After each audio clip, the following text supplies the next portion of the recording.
All right, so let's look at this problem. It says the cost of baseball caps, C dollars, is directly proportional to the number of caps, N. Eric purchased 12 caps for $96. So using this information, we're going to be able to answer these three things.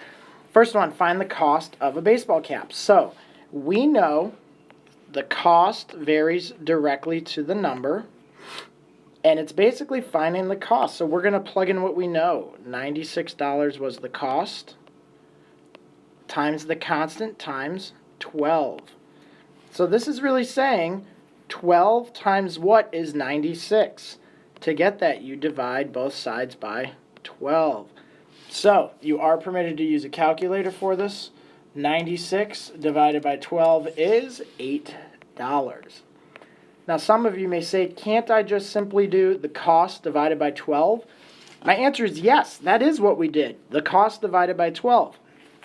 This whole process over here is just the formal way of using the equation and doing that to find the direct proportion. But remember, $8 is the constant. $8 is the unit rate. $8 is the slope. And knowing their constant is $8, we can plug that back in to write the equation. The cost equals 8 times the number of hats purchased. Every time you purchase one hat, 1 times 8 is $8. 2 times 8 is 16. If you bought 0 hats, 0 times 8 is 0. It would cost you nothing. For this last part, find C when n is 20. All this is saying is, how much would it cost for 20 hats? 20 times 8 is 160, what is your answer? 160. Now, in addition to not only figuring those out, I want you to graph these. So, everyone's graph, remember, can look different.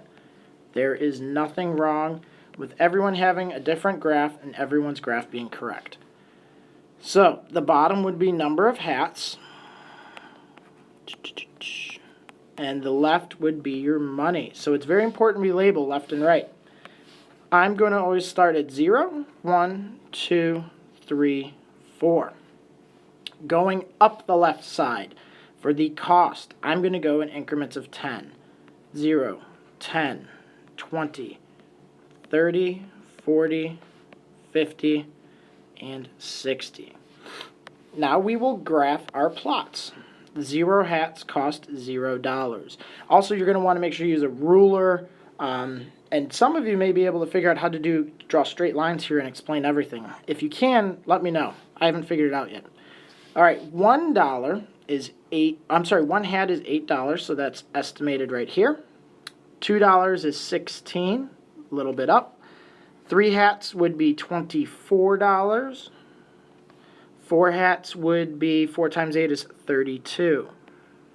So just like we did in class the other day, when I draw all those dots, it's making a line.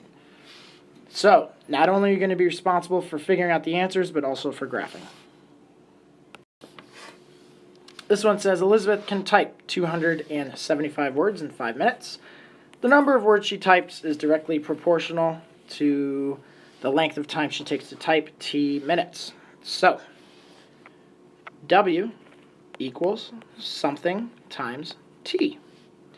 Find the constant of proportionality. Constant of proportionality is just the unit rate or the slope. So if she can do this much in 5 minutes, how many can she do in 1 minute?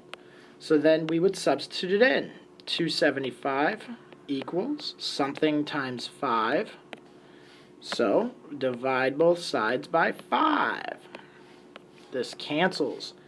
Your constant will be 275 divided by 5. So that is, let's see, 5 goes into 27 5 times, 55.